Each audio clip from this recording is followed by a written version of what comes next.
جو لوگ ہم سے ملنے کی امید نہیں رکھتے کہتے ہیں کہ ہم پر فرشتے کیوں نہ نازل کیے گئے یا ہم آنکھ سے اپنے پروردگار کو دیکھ لیں.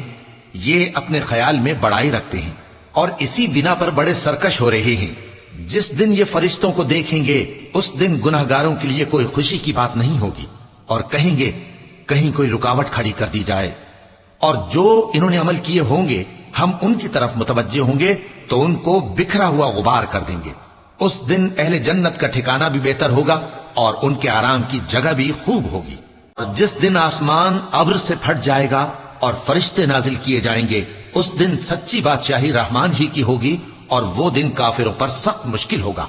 اور جس دن ظالم اپنے ہاتھ کاٹ کاٹ کھائے گا اور کہے گا کہ اے کاش میں نے پیغمبر کے ساتھ رستہ اختیار کیا ہوتا.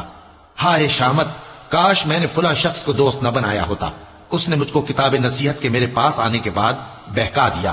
اور